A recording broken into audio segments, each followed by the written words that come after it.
പിൽക്കാലത്ത് കേരളം ആഘോഷിച്ച ഒരുപാട് പ്രസ്ഥാനങ്ങളുടെ, സഹകരണ പ്രസ്ഥാനമാവട്ടെ, ലൈബ്രറി പ്രസ്ഥാനമാവട്ടെ, പരിസ്ഥിതി പ്രസ്ഥാനമാവട്ടെ, സ്ത്രീ വിമോചന പ്രസ്ഥാനമാവട്ടെ, റേഷനിങ് സമ്പ്രദായമാവട്ടെ, ഇതിൻ്റെയൊക്കെ ആദ്യ പടികൾ ചാവറയച്ചൻ്റെ ആലോചനയിൽ നിന്ന് ഉദിച്ചതാണ് എന്ന് ഇന്ന് നമുക്ക് വേണമെങ്കിൽ സമർത്ഥിക്കാവും വിധം യുക്തിഭദ്രമായ പ്രവർത്തനങ്ങളായിരുന്നു.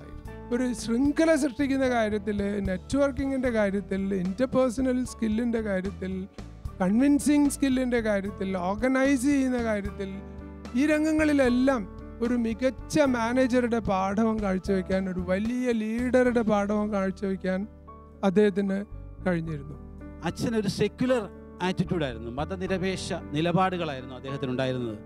കാലഘട്ടം ഓർക്കണം, 1.5 നൂറ്റാണ്ട് മുമ്പുള്ള കാലഘട്ടത്ത് മതനിരപേക്ഷ നിലപാടുണ്ടായിരുന്ന ഒരു വൈദിക ശ്രേഷ്ഠൻ.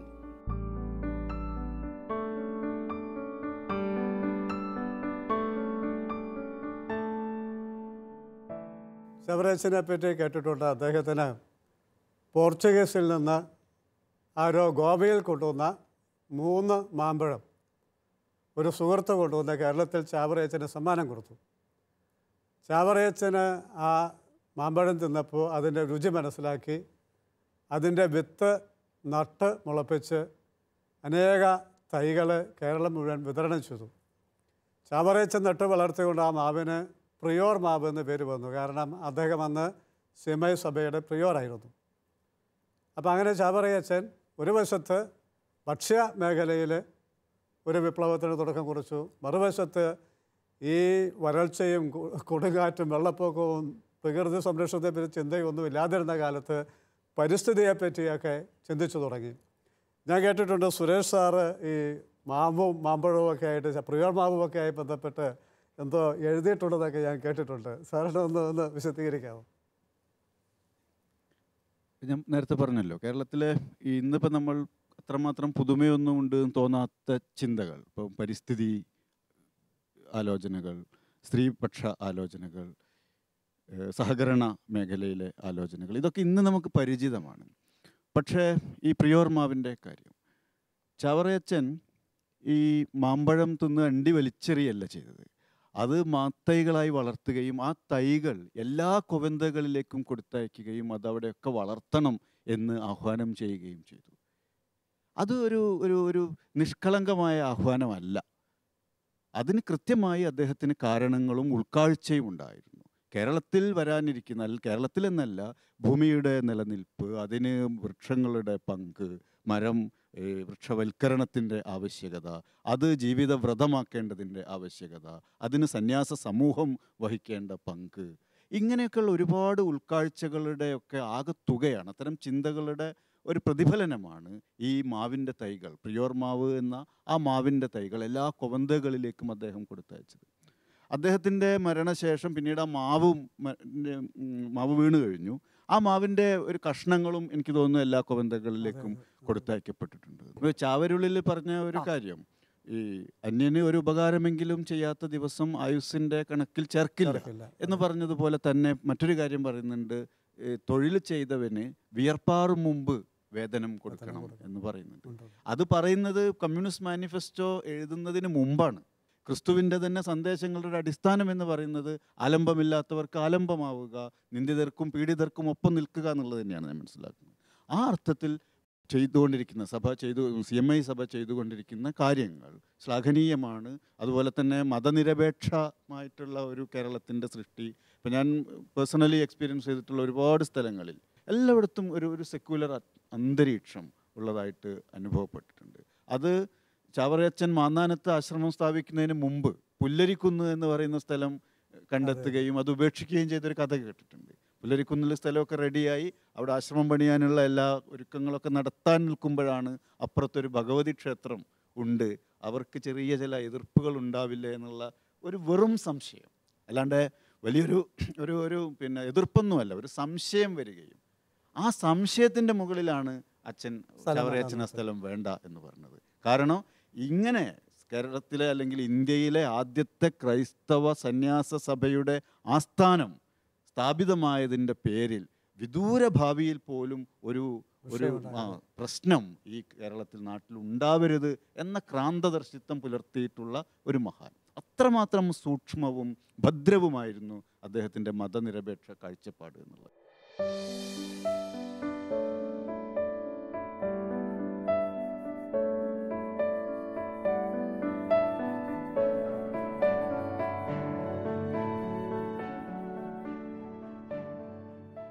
ചവറയച്ചനെ പറ്റി പറയുമ്പോൾ ഇദ്ദേഹത്തെ ഏറ്റവും കൂടുതൽ സ്വാധീനിച്ച ചവറയച്ചൻ്റെ സംഭാവന എന്താണ്? ഈ അച്ഛൻ്റെ വീട്ടിലൊക്കെ വളരെ പ്രാവശ്യം ഞാൻ പോവുകയും ഇപ്പോൾ പൂജ്യമായി വെച്ചിരിക്കുന്ന മുറിയിൽ ഞാൻ വളരെ തവണ കിടന്ന് ഉറങ്ങിയിട്ടുമുണ്ട്. ഞങ്ങൾ അടുത്ത് പാടശേഖരം ഉണ്ടായിരുന്നു, അവിടെ കൃഷി നോക്കാൻ ചെറുപ്പത്തിൽ പോകുന്ന കാലത്ത് അവിടെ ചോറ് വെച്ചിട്ട് പോകും. ആ തിണ്ണയിൽ, അത് പൂജ്യമായി വെച്ചിരിക്കുന്ന ആ തിണ്ണയിൽ ഇരുന്ന് നിര കളിക്കുകയും കൂട്ടുകാരോടൊത്ത് ആ കാലത്ത്. അപ്പം ഇത്രയൊക്കെ ഇദ്ദേഹത്തിൻ്റെ ജീവിതത്തിൽ നോക്കുമ്പോൾ ഈ കേരളത്തിലെ ആദ്യത്തെ സഹകരണ പ്രസ്ഥാനം തുടങ്ങിയതും ഈ ഗ്രാമത്തിൽ നിന്നും ചാവറയച്ചൻ തുടങ്ങിയ 1869 ഔസേപ്പ് പിതാവിൻ്റെ നന്മരണ സഖ്യം. ആദ്യത്തെ അതുര സേവന ശൃംഖലയുടെ അത് മുട്ടിട്ടത് കൈനഗിരിയിലാണ്, ഈ ഗ്രാമത്തിലാണ്. അത് ഉപവിശാല, ഇപ്പോഴും ഉണ്ട് ഉപവിശാല കൈനഗിരിയിൽ. അപ്പോൾ ഈ അവർ അതിൻ്റെ നടത്തിപ്പെല്ലാം ജനങ്ങൾക്ക് സഹകരണ അടിസ്ഥാനത്തിൽ നടത്തുക, അങ്ങനെയാണ് സഹകരണ പ്രസ്ഥാനം തുടങ്ങുന്നത്. അപ്പോൾ ഇതിൻ്റെ എല്ലാം തുടങ്ങിയ ആളെപ്പറ്റി ജനങ്ങൾ അറിയുന്നില്ലല്ലോ. അറിയാനായിട്ട് ഉള്ള പുസ്തകങ്ങൾ ഒന്നെങ്കിൽ നമ്മുടെ മത്യാസ് മുണ്ടാടൻ അച്ഛൻ്റെ പോലെ റിസർച്ച് ഡോക്യുമെൻറ്റ് സാധാരണക്കാരന് അപ്രാപ്യമാണ്. അവൻ വായിച്ചിട്ട് തുടങ്ങുമ്പോൾ ഞാൻ അടച്ചു വയ്ക്കും. കാരണം അത് ആ തലം വേറെയാണ്.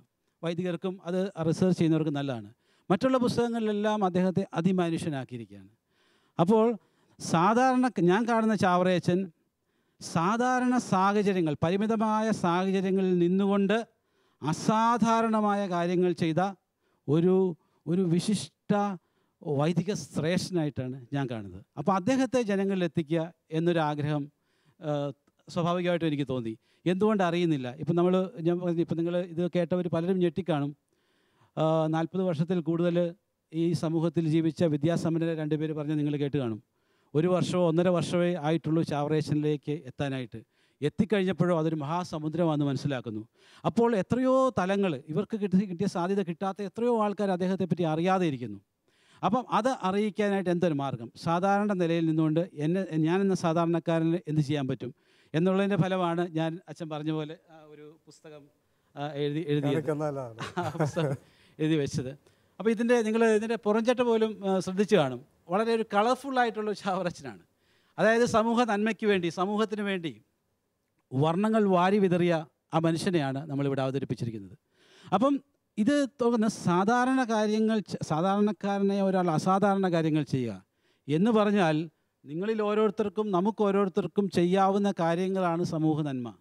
അല്ലാതെ എവിടെയോ ഇരിക്കുന്ന തലയ്ക്ക് ചുറ്റും വളയമുള്ള മേലെ ഇരിക്കുന്ന ഒരാൾക്ക് ചെയ്യാൻ പറ്റുന്ന കാര്യങ്ങൾ മാത്രമല്ല. ഒരു ശ്രീനാരായണ ഗുരുവിനും ഒരു ചാവറയച്ചനും ചെയ്യാൻ മാത്രമല്ല, ചാവറയച്ചന് പരിമിതമായ സാഹചര്യങ്ങളിൽ ചെയ്യാൻ സാധിച്ചത് നമുക്കെല്ലാവർക്കും ചെയ്യാൻ പറ്റും. അതിന് മാർഗദർശിയാകുന്നതും അദ്ദേഹം തന്നെയാണ്. കാരണം അദ്ദേഹം പറഞ്ഞിട്ടുണ്ട്, ഒരു ഉപകാരമെങ്കിലും മഞ്ഞിന് ചെയ്യാത്ത ദിവസം നിൻ്റെ ആയുസ് പുസ്തകത്തിൽ കൂട്ടരുതേ, അതിനെ വേറൊരു വിധത്തിൽ പറഞ്ഞാൽ നീ അത്താഴം ഉണ്ണരുതേ, അല്ലേ എന്നുള്ള ചെറിയ ചെറിയ കാര്യങ്ങൾ.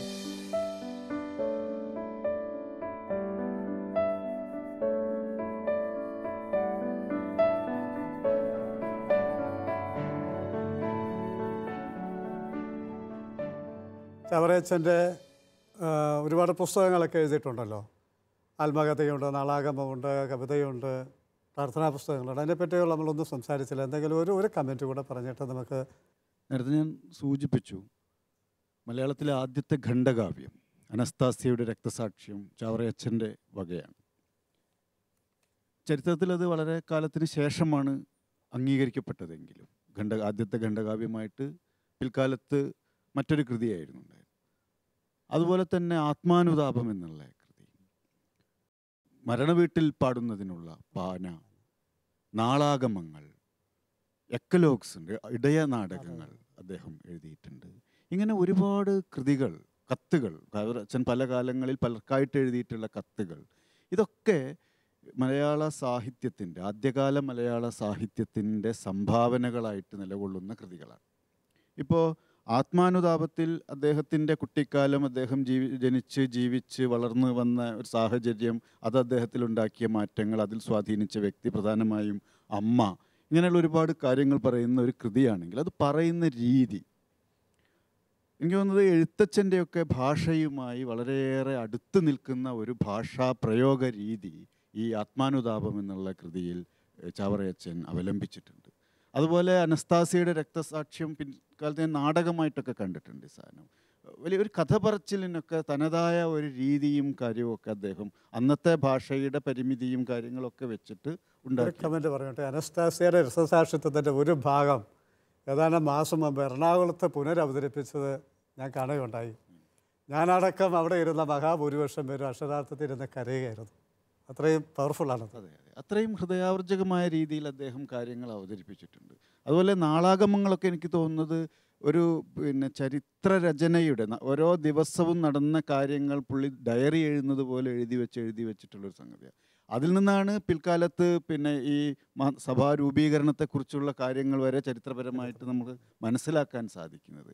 അതുകൊണ്ട് ചരിത്രരചനയുടെ ആദ്യ സൂചകങ്ങളായിട്ട് പോലും മലയാളത്തിൽ നമുക്ക് ഈ കൃതിയെ കാണാവുന്നതാണ്, നാളാഗമങ്ങൾ എന്നുള്ള കൃതിയെ. അങ്ങനെയുള്ള ഒരുപാട് കോൺട്രിബ്യൂഷൻസ് അദ്ദേഹത്തിൻ്റെതായിട്ടുണ്ട്. ഒപ്പം ചാവരുൾ, നേരത്തെ നമ്മൾ പറഞ്ഞതുപോലെ ചാവരുൾ അദ്ദേഹത്തിൻ്റെ ഏറ്റവും മികച്ച, ഇപ്പോൾ ഏത് കാലഘട്ടത്തിലും ചെറിയ ചില ഭേദഗതികളോടെ ഏത് ആളുകൾക്കും ഉപയോഗിക്കാവുന്ന നിത്യജീവിതത്തിന് അത്രമേൽ ഗുണകരമായിട്ടുള്ള ഉപദേശങ്ങളാണ് ആ സാധനം. അതിലാണോന്ന് തോന്നുന്നു ചാവറയച്ചൻ പറയുന്ന ഒരു കാര്യം, ആവശ്യമില്ലാത്ത ഒരു വസ്തു നിങ്ങളുടെ മുറിയിൽ സൂക്ഷിക്കരുത്, ഉണ്ടാവരുത് എന്ന്, അല്ലേ? ചാവരുളിൽ തന്നെയാണ് പറയുന്നത്. അത് എൻ്റെ ധ്യാനത്തെ തടസ്സപ്പെടുത്തുന്നതായിട്ട് അദ്ദേഹം പറയുന്നുണ്ട്. ഇന്ന് നമ്മൾ ആർഭാടത്തിൻ്റെ ലോകത്ത് ആവശ്യമുള്ളതും ഇല്ലാത്തതുമായ പർച്ചേസ് ചെയ്യാൻ സാധിക്കുന്നത് മുഴുവൻ വാങ്ങിക്കൂട്ടി വീട്ടിൽ കൊണ്ടുപോകുന്ന നമ്മൾ ഓർക്കേണ്ട ഒരു കാര്യം അച്ഛൻ്റെ ഈ ഒരു സംഗതിയാണ്. ആവശ്യമില്ലാത്ത ഒരു കാര്യം നിങ്ങളുടെ വീട്ടിൽ ഉണ്ടാകരുത് എന്നുള്ളത്. അതുപോലെ ചാവരുളിലെ ഓരോ കാര്യങ്ങളും പെൺകുട്ടികളുടെ സമ്മതം വാങ്ങിയിട്ട് വേണം അവരുടെ കല്യാണം നടത്താനെന്ന് 19-ാം നൂറ്റാണ്ടിൽ, നമ്മളത് തുടർച്ചയായി 21-ാം നൂറ്റാണ്ടിൽ പോലും ലംഘിക്കുമ്പോൾ പോലും 19-ാം നൂറ്റാണ്ടിൽ അദ്ദേഹം അത് എഴുതി രേഖപ്പെടുത്തി വെച്ചിട്ടുണ്ടെന്നുള്ള. ഇങ്ങനെ എല്ലാ കൃതികളും തന്നെ, അദ്ദേഹത്തിൻ്റെ എല്ലാ കൃതികളും എല്ലാ പുസ്തകങ്ങളും ഏറ്റവും പ്രാധാന്യമർഹിക്കുന്നതും സാഹിത്യത്തിന്, അക്കാലത്തെ മലയാള സാഹിത്യത്തിന് സംഭാവന നൽകിയിട്ടുള്ള സംഗതി കൂടിയാണ്. ഓരോ കൃതിയിലും സംസ്കൃത ഭാഷയിലൊക്കെയുള്ള അദ്ദേഹത്തിൻ്റെ വ്യുൽപ്പത്തിയും ആ ഭാഷയോടുള്ള അദ്ദേഹത്തിൻ്റെ ആദരവും താല്പര്യവും ഒക്കെ പ്രകടമാകുന്ന പ്രയോഗങ്ങളും അലങ്കാര ഭംഗികളും വൃത്ത രീതികളും ഒക്കെ അദ്ദേഹത്തിൻ്റെ ഈ ആത്മാനുതാപത്തിലും മറ്റും നമുക്ക് കാണാൻ പറ്റും. അപ്പോൾ ഒരു ആത്മീയ ജീവിതം, സമ്പന്നമായൊരു ആത്മീയ ജീവിതം, നമ്മൾ ഈ നേരത്തെ പറഞ്ഞതുപോലെ ആവശ്യമില്ലാത്ത ഒരു വസ്തു അകത്ത് വെച്ചാൽ അസാധ്യമാകുന്ന ധ്യാനം, അതുപോലെ ഒരു ആത്മീയ ജീവിതം, ആ ആത്മീയ ജീവിതത്തിൻ്റെ തെളിച്ചത്തിൽ നിന്ന് ഉണ്ടായിത്തീരുന്ന ഒരു സാമൂഹിക കാഴ്ചപ്പാട്, ആ സാമൂഹിക കാഴ്ചപ്പാടിന് അനുസൃതമായിട്ടുള്ള ഒരു പ്രവർത്തന പദ്ധതി, ആ പദ്ധതി നടപ്പാക്കുന്നതിന് നന്മയിലും വിശുദ്ധിയിലും അടിസ്ഥാനമാക്കിയിട്ടുള്ള ഒരു കർമ്മ രീതി, ഈ രീതിയിലാണ് ചാവറയച്ചൻ തൻ്റെ ഓരോ കാര്യങ്ങളും ചെയ്തിരുന്നത്. അത് തന്നെയാണ് ചാവറയച്ചൻ്റെ ഏറ്റവും വലിയ കോൺട്രിബ്യൂഷൻ. അത് പിൻപറ്റുക എന്നുള്ളതാണ്. അതിൻ്റെ പുതിയ കാലത്തിന് അനുസൃതമായ രീതിയിൽ ആ വിശുദ്ധി, ആ ആത്മീയ ചൈതന്യം, ആ കർമ്മോത്സുകത, ആ യോഗ രീതികൾ പിൻപറ്റുക എന്നുള്ളതാണ് ചാവറയച്ചന് കൊടുക്കാവുന്ന ഏറ്റവും വലിയ ട്രിബ്യൂട്ട്.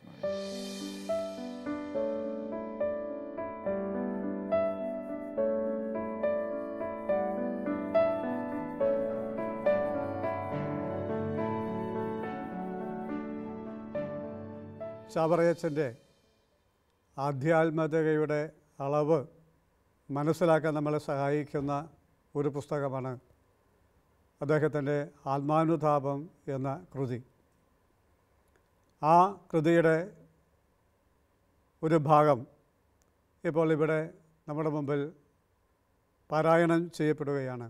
അതിനാൽ മനുജന്മം സകലം മരിച്ചിടും, അതിവേഗത്തോടഴിഞ്ഞൊക്കെയും ഭസ്മമാകും.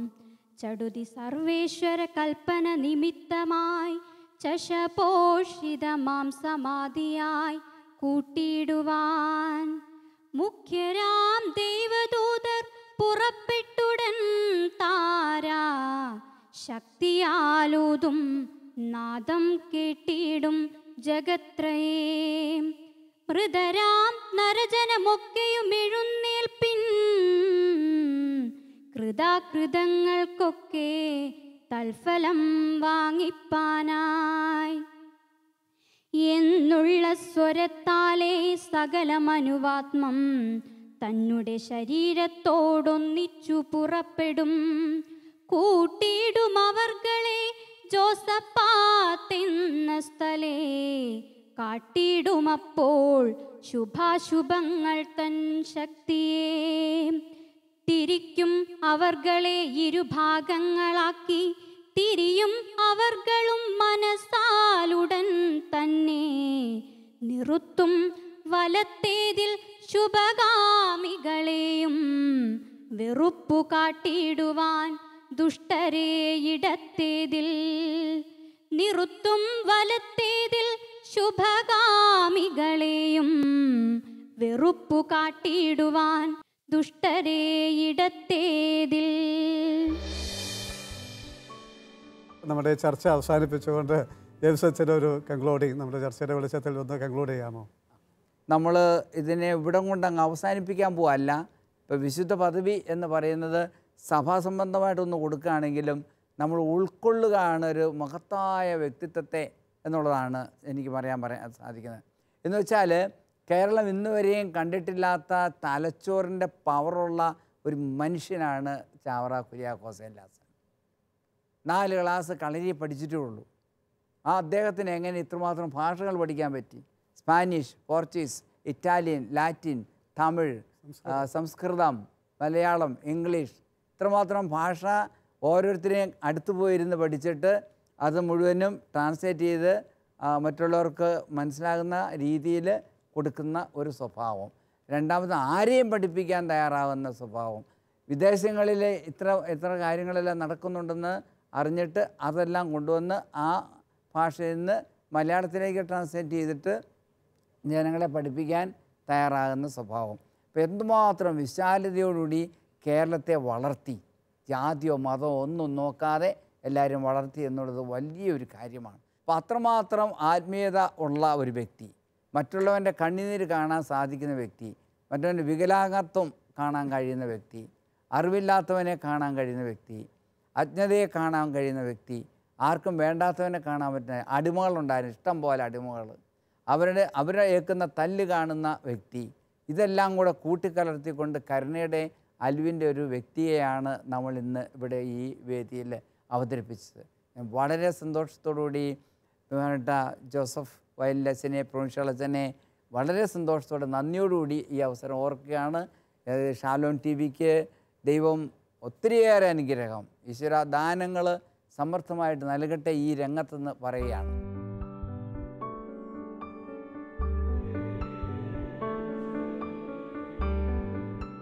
നമ്മൾ ആരും ചാവറയച്ചനെ അറിയുന്നതിന് മുമ്പ്, മനസ്സിലാക്കുന്നതിന് മുമ്പ്, ആദരിക്കുന്നതിന് മുമ്പ്, അദ്ദേഹത്തോട് പ്രാർത്ഥിച്ച് തുടങ്ങുന്നതിന് മുമ്പ്, അദ്ദേഹത്തെ അറിഞ്ഞ, ആദരിക്കാൻ തുടങ്ങിയ, അദ്ദേഹത്തോട് പ്രാർത്ഥിച്ചു തുടങ്ങിയ ഒരു കുടുംബത്തെ പരിചയപ്പെടുത്തുകയാണ്. കോഴിക്കോട് ജില്ലയിൽ കോടഞ്ചേരിക്കടുത്ത് തെയ്യപ്പാറ ഇടവകയിലെ ഇടവകക്കാരായ വള്ളിയാം പൊയ്കയിൽ സ്കറിയായും അദ്ദേഹത്തിൻ്റെ ഭാര്യ ത്രേസ്യാമ്മയും മലബാർ പ്രദേശത്ത് ചാവറയച്ചനെ പറ്റി നടത്തിയ മെഗാ ക്വിസിൽ 1ാം സ്ഥാനം നേടി റോമിൽ പോകാനുള്ള സമ്മാനം വാങ്ങിയത് ഇവർ രണ്ടുപേരുമാണ്. അതിനും പ്രത്യേകമായ അഭിനന്ദനങ്ങൾ. ഞാൻ കേട്ടിട്ടുണ്ട്, നിങ്ങൾ 33 വർഷങ്ങൾക്ക് മുമ്പ് മുതൽ ചാവറയച്ചനോടുള്ള നൊവേന ചെല്ലുമായിരുന്നു. എങ്ങനെയാണ് ഈ 33 വർഷം മുമ്പ് ചാവറയച്ചനെ അറിയുവാനും ഈ നൊവേന പ്രാർത്ഥനയൊക്കെ ചൊല്ലുവാനുമുള്ള ഒരു സാഹചര്യവും ഒരു ബോധ്യവും നിങ്ങൾക്ക് കിട്ടിയത്? 33 വർഷമല്ല, 35 വർഷമായി ഞാൻ വിവാഹം കഴിച്ചിട്ട് എൻ്റെ ഭാര്യയായി ത്രേസ്യാമ്മ വന്നിട്ട്. അന്ന് എൻ്റെ ഭാര്യയായി വരുമ്പോൾ അവൾ കൊണ്ടുവന്ന രൂപങ്ങളുടെ കൂട്ടത്തിൽ ചാവറ പിതാവിൻ്റെ രൂപമുണ്ടായിരുന്നു. എൻ്റെ ഭാര്യ ഈ രൂപം കൊണ്ടുവന്ന് ഭിത്തിയെ തറച്ച് വെച്ച് ഈ പിതാവിനോട് 9 ദിവസം അടുപ്പിച്ച് നൊവേന ചൊല്ലിയാൽ നമുക്ക് ആവശ്യമുള്ള കാര്യങ്ങൾ സാധിച്ചു തരുമെന്നും അത് നമ്മുടെ കുടുംബജീവിതത്തിൽ ഒരു മാർഗദർശനമായിരിക്കുമെന്നും പറഞ്ഞു. എൻ്റെ വല്യപ്പച്ചൻ എനിക്കൊരു പ്രാർത്ഥനാ കടലാസ് അന്ന് ദൈവദാസനായിട്ടോ വാഴ്ത്തപ്പെട്ടവനായിട്ടോ ചാവറ പിതാവ് പ്രഖ്യാപിക്കപ്പെട്ടിരുന്നില്ല. ദൈവദാസനായിട്ട് പ്രഖ്യാപിക്കാനുള്ള പ്രാർത്ഥനയാണെന്ന് തോന്നുന്നു. അതെനിക്ക് ചാവറ പിതാവിനെ അറിയത്തില്ല. പ്രാർത്ഥന കഴിഞ്ഞ് കഴിയുമ്പം ഇത് ചെല്ലാൻ പറയും. അപ്പം ഞാനത് വായിക്കുമായിരുന്നു. അങ്ങനെ എനിക്ക് ആകെ പ്രാർത്ഥിക്കാൻ അറിയാവുന്ന ഒരാളായിട്ട് ഞാൻ അന്ന് തൊട്ടേ കണ്ടു. അത് കഴിഞ്ഞ് വിവാഹമൊക്കെ കഴിഞ്ഞു ഞങ്ങൾക്ക് മാന്നാനത്ത് പോകാനുള്ള അവസരം ഉണ്ടായി. അതായത് വാഴ്ത്തപ്പെട്ടവനായിട്ട് പ്രഖ്യാപിക്കുന്ന ആ അവസരത്തിൽ അന്ന് അവിടുന്ന് ഒരു രൂപവും ഒരു പ്രാർത്ഥനാ പുസ്തകമൊക്കെ ഇത് കൊണ്ടുവന്നു. അന്ന് തൊട്ട് എൻ്റെ ജീവിതത്തിലെ എന്ത് കാര്യങ്ങൾ വരുമ്പോഴും ഞാൻ പ്രാർത്ഥന കഴിഞ്ഞ് പ്രാർത്ഥിക്കുന്ന ഒരാളായിട്ട് ആണ് കൊണ്ടത്. അതിശയോക്തി പറഞ്ഞതല്ല, സത്യമാണ്.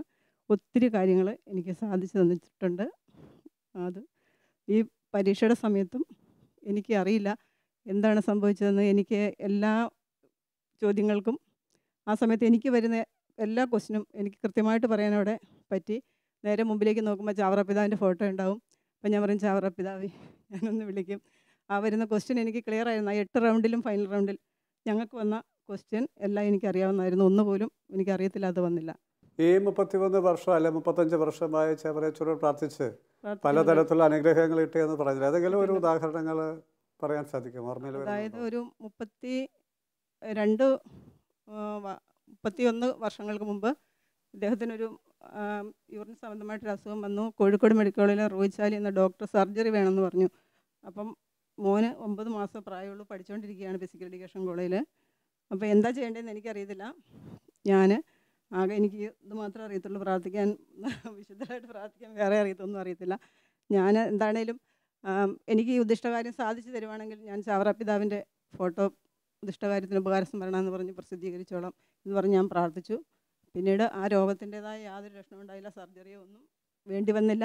ഞാൻ അങ്ങനെ ഉദ്ദിഷ്ടകാര്യം സാധിച്ചതിന് ഉപകാരസ്മരണ എന്ന് പറഞ്ഞ് ചാവറ പിതാവിൻ്റെ ഫോട്ടോ പ്രസിദ്ധീകരിക്കുകയും ചെയ്തു. ഞങ്ങൾ വാക്ക് പാലിച്ചു. ഈ ക്രിസ്ത്യന് വേണ്ടി ഒരുങ്ങുമ്പോൾ ഒരുപാട് വായിച്ചല്ലോ, അപ്പോൾ പുതിയ അറിവുകൾ കിട്ടി. ആ അറിവുകൾ നിങ്ങളുടെ ആത്മീയ ജീവിതത്തിലും കുടുംബജീവിതത്തിലും ഒക്കെ ഉണ്ടാക്കിയ മാറ്റങ്ങളെ പറ്റി പറയാമോ? ഏറ്റവും കൂടുതൽ ഇഷ്ടപ്പെട്ട പുസ്തകം പരസ്നേഹ ഗീത എന്നറിയപ്പെടുന്ന ചാവരിൽ തന്നെയാണ്. നമ്മൾ ഇന്നത്തെ ഈ കാലഘട്ടത്തിൽ മക്കളെ വേദപാഠത്തിനും പള്ളിയിലും ഒന്നും വിടാൻ നേരമില്ലാതെ ട്യൂഷൻ ക്ലാസ്സിലേക്കൊക്കെ പറഞ്ഞു വിടുന്ന മാതാപിതാക്കൾക്ക് ചാവറയച്ചൻ അന്ന് തന്നെ ഉപദേശ രൂപത്തിൽ കൊടുത്തിരുന്നു. വാർദ്ധക്യത്തിൽ നിങ്ങളെ സംരക്ഷിപ്പാനും സന്ധിപ്പാനും നല്ല മക്കളുണ്ടാകണമെങ്കിൽ നിങ്ങളവരെ നല്ല ക്രിസ്ത്യാനികളാക്കുമെന്ന്.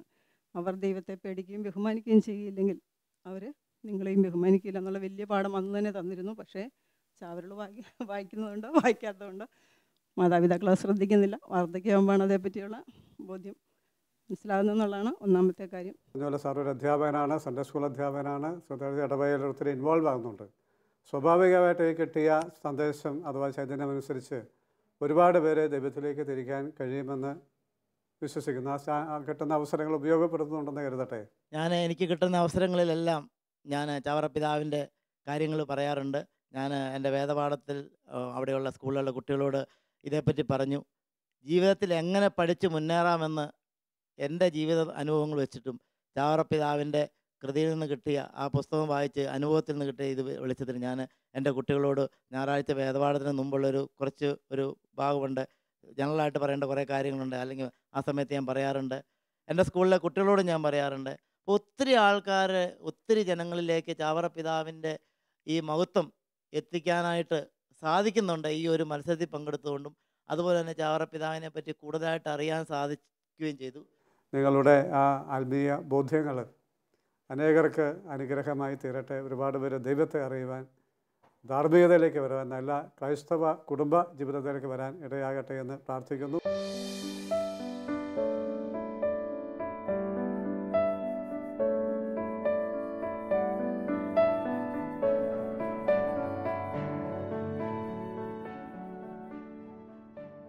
ചാവറ പിതാവിൻ്റെ വ്യക്തിത്വം കേരളക്കരയ്ക്ക് മറക്കാനാവാത്ത യാഥാർത്ഥ്യമാണ്. കേരളത്തെ വളർത്തിയ, കേരള സഭയെ വളർത്തിയ ഒരു വളർത്തു പിതാവാണ് വാഴ്ത്തപ്പെട്ട ചാവറ പിതാവ്. ദൈവ തിരുമനസ് നടത്തും എന്നുള്ള വ്യക്തമായ ബോധ്യം ചവറപിതാവിന് ജീവിതത്തിൽ എന്നും ഉണ്ടായിരുന്നു. തമ്പുരാൻ ചൊരിഞ്ഞ അനുഗ്രഹങ്ങളെ സ്മരിക്കുക, തമ്പുരാനോട് കൃതാർത്ഥതയോടുകൂടി ജീവിക്കുക, തമ്പുരാൻ്റെ സുവിശേഷം മറ്റുള്ളവർക്ക് പങ്കുവയ്ക്കുക, അത് നൂതന പ്രവർത്തന ശൈലിയിലൂടെ ചെയ്തു. അതുകൊണ്ടാണ് കേരളക്കരയ്ക്ക് അദ്ദേഹം പ്രിയങ്കരനായി മാറിയത്.